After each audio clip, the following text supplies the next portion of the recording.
આજે આપણે દેશના સર્વોચ્ચ સેનાપતિ ગુમાવ્યા છે। એક ઘટના કે જે દેશ માટે દુસ્વપ્ન સમાન બની ગઈ છે અને હેલિકોપ્ટર જે ક્રેશ થયું હતું તમિલનાડુમાં, તેમાં સીડીએસ જનરલ બિપિન રાવત સહિત 13 લોકોના મોત નિપજ્યા છે અને તેના પર રાષ્ટ્રપતિ રામનાથ કોવિંદે દુઃખ વ્યક્ત કર્યું છે। રક્ષામંત્રી રાજનાથ સિંહે દુઃખ વ્યક્ત કર્યું છે। તેમણે કહ્યું છે કે સીડીએસ જનરલ બિપિન રાવતના મૃત્યુ પર તેઓ શોકાતુર છે।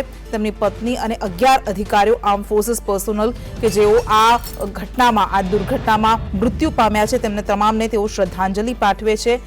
બિપિન રાવતના પત્નીનું પણ આ દુર્ઘટનામાં નિધન થયું છે। ગ્રુપ કેપ્ટન વરુણસિંહ હોસ્પિટલમાં સારવાર હેઠળ છે। એકમાત્ર કેપ્ટન કે જેમની જીવિત રહેવાની આશા હજુ પણ અમર છે। પીએમ આવાસ પર કેબિનેટની સુરક્ષા સમિતિની બેઠક બોલાવવામાં આવી છે।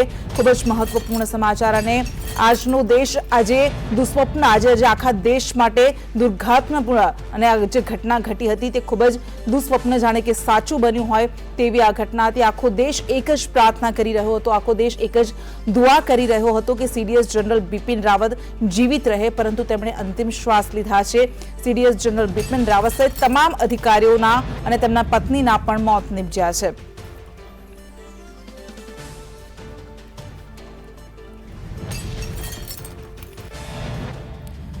तो अपने साथे हरेन गांधी रक्षा विशेषज्ञ जुड़ाया है, दिल्ली थी संवाददाता अजय यादव अपने साथे जुड़ाया है। अजय, सबसे पहले आपके पास आना चाहेंगे।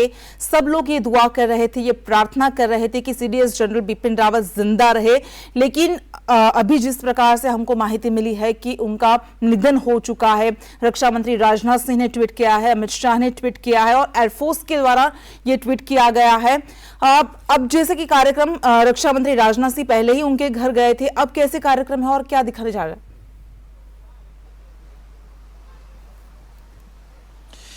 देखिए, फिलहाल की अगर कार्यक्रम की बात करें तो फिलहाल सीडीएस बिपिन रावत के घर पे सन्नाटा एक तरह से पसरा हुआ है।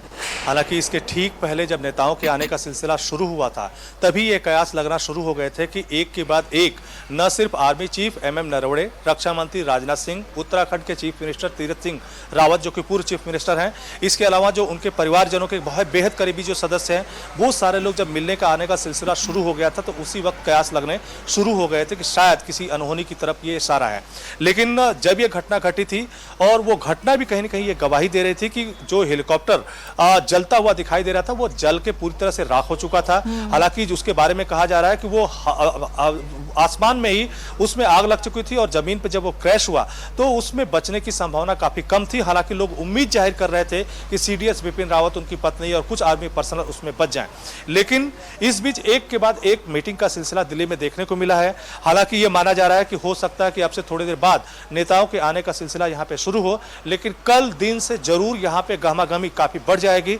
और साथ ही साथ अभी कैबिनेट कमेटी ऑन सिक्योरिटी की बैठक प्रधानमंत्री आवास पे चल रही है और ये कैबिनेट कमेटी ऑन सिक्योरिटी की जो बैठक है महज सीडीएस बिपिन रावत, उनकी पत्नी और उनके साथ जो आर्मी पर्सनल ने अपनी जान गंवाई है उनको श्रद्धांजलि देने के लिए आयोजित की गई है। हालांकि पहले ये उम्मीद लगाई जा रही थी कि अगर सीडीएस बिपिन रावत इस हादसे में मारे गए हैं तो निश्चित तौर पर आगे भारत के लिए अगला सीडीएस कौन होगा, आगे की रणनीति क्या होगी, इस सब पे हो सकता है कि विचार हो।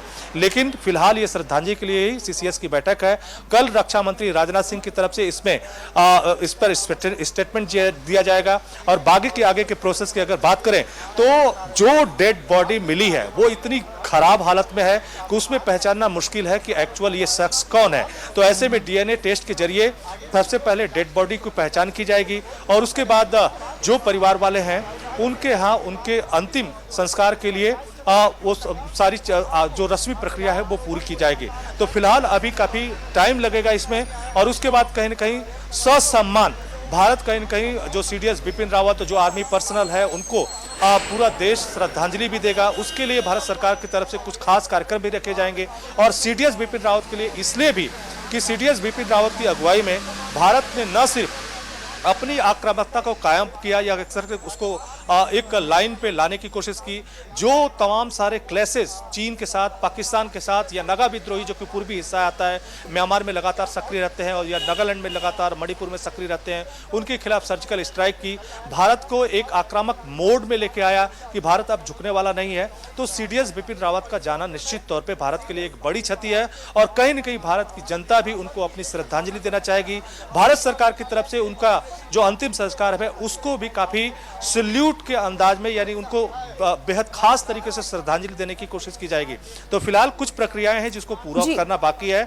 उसमें पहले डीएनए टेस्ट के जरिए जो डेड बॉडी रिकवर की गई है उसकी पहचान की जाएगी, फिर उसके बाद रस्मी प्रक्रिया की जाएगी। लेकिन इस बीच यही है कि सीसीएस की बैठक चल रही है, उसमें श्रद्धांजलि देने के बाद कल रक्षा मंत्री राजनाथ सिंह की तरफ से सदन में बयान दिया जाएगा। जी बिल्कुल अजय, आप जुड़े रहिएगा।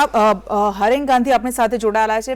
હરેનભાઈ, આજે આખો દુર્ભાગ્યપૂર્ણ આજનો દિવસ રહ્યો છે આખા દેશ માટે, જે દુર્ઘટના ઘટી અને આપણા સર્વોચ્ચ સેનાપતિ તો ગુમાવ્યા જ, એમના પત્નીનું પણ નિધન થયું અને સાથે 11 અન્ય અધિકારીઓ, ઉચ્ચ અધિકારીઓ હતા, તેમણે પણ આ દુર્ઘટનામાં જીવ ગુમાવ્યા છે। એકમાત્ર આશા હજુ પણ છે કે ગ્રુપ કેપ્ટન વરુણ સિંહ કે જેઓ સારવાર હેઠળ છે, તેમના સ્વાસ્થ્યને લઈને તેઓ ગંભીર અવસ્થામાં છે કે શું છે હજુ ખબર નથી પડી, કારણ કે પ્રત્યક્ષદર્શીઓએ જે રીતે કહ્યું હતું કે એક વ્યક્તિ એવા છે કે જેમના 45% બર્ન ઇન્જરીઝ સાથે જોવા મળ્યા હતા। પરંતુ આ બધા વચ્ચે એક સવાલ એ થઈ રહ્યો છે કે જે હેલિકોપ્ટર દુર્ઘટનાગ્રસ્ત થયું એ કોઈ સામાન્ય હેલિકોપ્ટર નહોતું। વારંવાર આપણે જોતા હોઈએ છીએ કે MiG-17 હેલિકોપ્ટર્સ દુર્ઘટનાગ્રસ્ત થતા હોય છે અને આપણા અધિકારીઓ તેમાં મૃત્યુ પામતા હોય છે, પરંતુ આ કોઈ સામાન્ય હેલિકોપ્ટર નહોતું અને તેને હવે દુર્ઘટનાગ્રસ્ત થયું છે, ત્યારે સુરક્ષાને લઈને કેટલો મોટો સંવેદનશીલ આ સવાલ।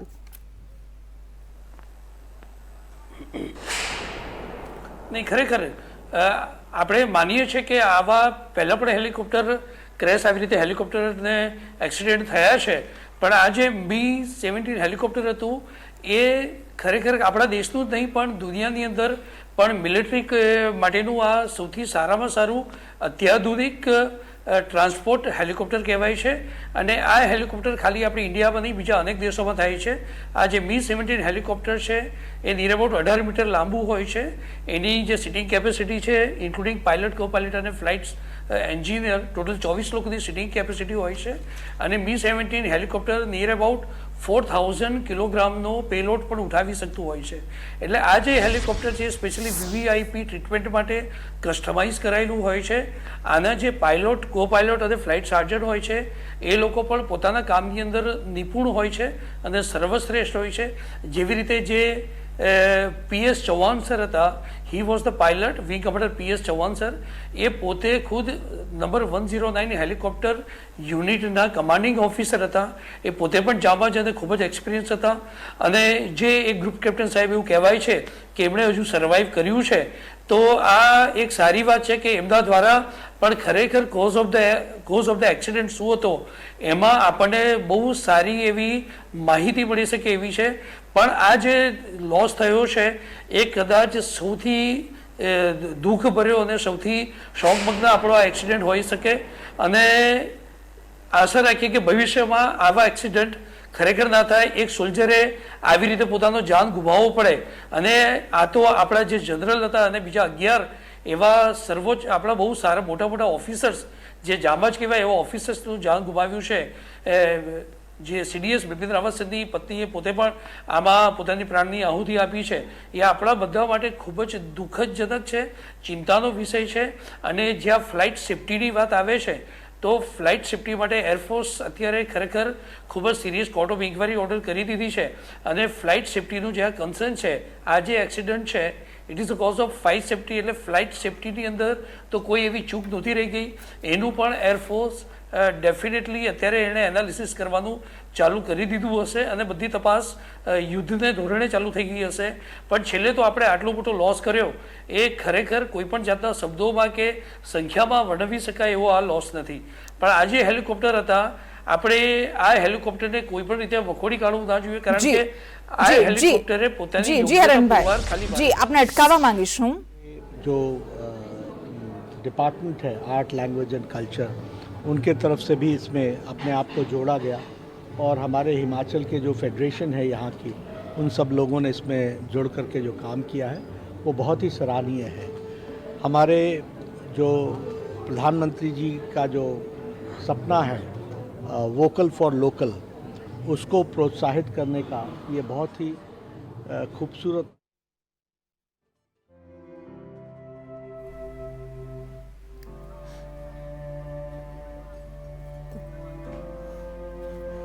તો આપણી સાથે હરેનભાઈ જોડાયેલા છે, અજય यादव જોડાયેલા છે। अजय, હવે આપની પાસે આવવા માંગીશ કે અત્યારે अभी हमको जैसे जानकारी मिली कि CDS जनरल रावत नहीं रहे, बिपिन रावत नहीं रहे, लेकिन अभी एक अधिकारी जो है ग्रुप कैप्टन वरुण सिंह की जिनकी अभी हॉस्पिटल में सारवार चल रही है, ट्रीटमेंट चल रही है, उनको लेकर क्या जानकारी मिल रही है?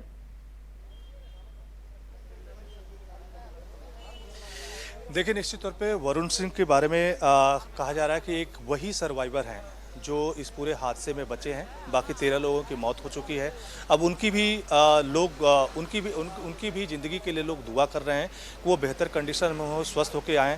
हालांकि सेना के पायलट के बारे में कहा जाता है काफ़ी ये एक्सपर्ट लोग होते हैं, खास करके जब अपने सीडीएस बिपिन रावत को लेके जा रहे हैं और MI-17 जो हेलीकॉप्टर है उसको संचालित कर रहे हैं, तो ये आम पायलट नहीं है। भारत के वेल प्रशिक्षित जो पायलट हैं वो हैं। तो एक वही सर्वाइवर हैं जो इस पूरे हादसे में बचे हुए हैं। बाकी 13 लोगों की मौत हो चुकी है। उनको भी लेकर के लोग कहीं ना कहीं ये उम्मीद पाले हुए हैं, या कह सकते हैं कि उनकी इच्छा है कि कम से कम एक सर्वाइवर ऐसा है जो बचे, हमारे बीच रहे। और 13 लोगों की मौत हो चुकी है, एक बड़ा लॉस है। और कहीं ना कहीं पूरे देश में इस पूरी घटना को लेकर के एक दुख का माहौल है, एक मातम है। और जैसे जैसे देश में ये पूरे खबर लोगों के बीच जाएगी, क्योंकि दिन भर लोग इंतजार करते रहे कि इस घटना का आखिर परिणाम क्या हुआ, कौन जिंदा रहा, कौन बचा, इसकी पूरी अपडेट क्या है। तो अब धीरे धीरे सारी चीज़ें खुलती हुई नज़र आ रही हैं। और एक एक के बाद एक एक करके जो खबरें आई हैं वो कहीं ना कहीं भारत को काफ़ी शॉक करने वाली हैं। लोग दुखी हैं, मातम है। अभी जहाँ पे हम लोग खड़े हैं, यहाँ पे खुद सेना मुख्यालय है और जो भी सेना से जुड़े हुए अधिकारी हैं, यहाँ पे जो कर्मचारी हैं बड़ी संख्या में यहाँ पे खड़े होते थे, वीडियो बनाते थे, लेकिन ये जानने की कोशिश करते थे कि जो उसमें आर्मी पर्सनल थे, सीडीएस बिपिन रावत थे, उनकी पत्नी थी, उनका क्या हुआ। मीडिया कर्मियों से उनको लगता था कि शायद मीडिया कर्मियों के पास ये कोई पुख्ता खबर हो जिससे एक जानकारी मिले और उनको कहीं ना कहीं एक आश्वासन मिल सके। लेकिन फिलहाल मीडिया कर्मियों को भी इस तरह की कोई जानकारी नहीं थी, कोई आधिकारिक तौर पर बयान भी नहीं आया था। और मीडिया कर्मियों को जो आशंका भी महसूस होती थी तमाम सारी गतिविधियों को देख करके, लेकिन वो अपने मुंह से इस बातों को सबसे पहले कहना नहीं चाहते थे, क्योंकि ये लाजिम भी नहीं होता, ये ठीक भी नहीं लगता। लेकिन लोग दिन भर कहीं ना कहीं मीडिया कर्मियों से पूछते भी रहे कि आखिर सीडीएस बिपिन रावत, उनकी पत्नी और बाकी जो आर्मी ऑफिसर हैं उनका क्या हाल है। तो पूरे देश में एक जिज्ञासा थी। लोग टेलीविजन से, जो ट्विटर से, तमाम सारे जो सोशल साइट्स है उससे चिपके रहे, लोग जानकारी लेने की कोशिश करते रहे। लेकिन अब ये खबर आ चुकी है, पूरे देश में कहीं ना कहीं आग की तरह फैल चुकी है। एक मातम का माहौल है, जिससे आप पूछिए, जिसके चेहरे को आप देखिए। जैसा कि मैं पहले भी कह रहा था कि जो भी सीडीएस बिपिन रावत के आवाज़ पे आने की कोशिश करता था, मीडिया कर्मी भी उनके चेहरे को पढ़ने की कोशिश करते थे। लेकिन जिस तरह से गतिविधियां लगातार सीडीएस बिपिन रावत के आवाज़ पे बढ़ती गई, आशंका लगातार बलवती होती जा रही थी। लेकिन लोग सिर्फ इसलिए नहीं कहना चाहते थे कि कहीं न कहीं इस तरह के अपशब्द जो है, या कह सकते हैं कि अपशगुन वाली चीज़ें वो खुद सुनना नहीं चाहते थे। तो इसीलिए सिर्फ चेहरों को पढ़ते थे और पढ़ने के बाद जो चीज़ें दिखाई देती थी उसको इग्नोर करने की कोशिश करते थे कि शायद कोई अच्छी खबर लोगों के सामने आ जाए। लेकिन अब ये बुरी खबर या मातम वाली खबर पूरे देश में एक तरह से आ चुकी है। लोगों को अब पता चल चुका है कि वो सपूत, या कह सकते हैं वो सीडीएस बिपिन रावत, वो सारे ऑफिसर, उनकी पत्नी अब इस दुनिया में नहीं है। खास करके वो सीडीएस बिपिन रावत जो भारतीय सेना को एक ऐसे मोड में लेके आए थे कि भारत अब सिर्फ डिफेंसिव नहीं रहेगा बल्कि ऑफेंसिव भी रहेगा। जो आतंकवादी गतिविधियां हैं उसको अपने देश में ही क्रश करने की कोशिश नहीं करेगा, बल्कि जहां पे वो पनप रही हैं वहां पे जाके उसको क्रश करेगा, सर्जिकल स्ट्राइक करेगा। सिर्फ एक जगह सर्जिकल स्ट्राइक नहीं करेगा, जहां जहां जरूरत पड़ेगी वहां पे सर्जिकल स्ट्राइक की जाएगी। इसका असर भी कहीं ना कहीं सब जगह देखने को मिला था। आपको याद होगा कि जब पठानकोट की घटना हुई थी, पाकिस्तान किस तरह से डर गया था। इवन चाइना जो काफी एग्रेसिव माना जाता है अपने सारे पड़ोसियों के लिए, उसने भारत का एक नया स्वरूप देखा कि भारतीय सेना अब वो सेना नहीं है जिसको आप धमका करके और किसी तरह से उसके एरिया को आप कब्जा करके आसानी से चले जाएंगे। भारत अब उस मोड में आ चुका है कि अगर आप ईंट का जवाब ईंट मारेंगे तो वो पत्थर भी मारेगा, और जिस अंदाज में आप आएंगे उससे बढ़ चढ़ के हिस्सेदारी करेगा, और आपको किसी भी सूरत में पीछे नहीं हटेगा और बैकफुट पे नहीं जाएगा, आपको ढकेलने की ही कोशिश करेगा। तो एक एग्रेसिव मोड में भारतीय सेना के मूड को उन्होंने लाया था, काफ़ी आत्मविश्वास से भरा हुआ था। और कह सकते हैं कि उनके रोल को काफ़ी अहम भारतीय सेना के नज़रिए से, भारत की सुरक्षा के नज़रिए से देखा जा सकता है। लेकिन ये वक्त जो है वो काफ़ी मातम का वक्त है, और वही सीडीएस बिपिन रावत जो भारतीय सेना को एक खास मोड में, सकारात्मक मोड में लेके आए थे, वो अब हमारे बीच में नहीं है। और उनके साथ भी जो आर्मी पर्सनल थे, भारत के खास वो अधिकारी थे, वो भी अब हमारे बीच नहीं है। तो निश्चित तौर पर देश के लिए ये बड़े दुख की बात है। जी, बड़े दुख की बात है। आखो देश આજે શોકાતુર છે, કારણ કે CDS chief defence chief of defence staff Bipin Rawat અને એ કે જે ત્રણેય સેનાનું નેતૃત્વ કરતા હતા, ત્રણેય સેનાના વડા હતા, તેમણે પોતાનો જીવ ગુમાવ્યો છે. જ્યારે તેમની નિયુક્તિ કરવામાં આવી હતી ત્યારે સંરક્ષણ ક્ષેત્રને લઈને આખા દેશમાં એક આશા હતી, જોમ હતો, જુસ્સો હતો કે હવે જડબાતોડ જવાબ આપવામાં આવશે દુશ્મનોને. પરંતુ આજે એ જ વડા, એ જ સેનાપતિનું મૃત્યુ થયું છે. આગળ આપણે ચર્ચા કરીશું, પરંતુ અનેક સવાલો તો આપણે ઊભા થયા જ છે, કારણ કે એક એવા હેલિકોપ્ટરમાં તેમનું મૃત્યુ થયું, એવું હેલિકોપ્ટર ક્રેશ થયું કે જે ખૂબ જ સુરક્ષા માનવામાં આવે છે, ખૂબ જ સુરક્ષિત અને અત્યંત આધુનિક માનવામાં આવે છે. આ હેલિકોપ્ટર ક્રેશ થયું ત્યારે અનેક સવાલો પણ ઉઠી રહ્યા છે, પરંતુ આખા દેશમાં આજે શોકની લાગણી ફરી વળી છે. અત્યારે રોકાઈશું એક નાનકડા વિરામ માટે.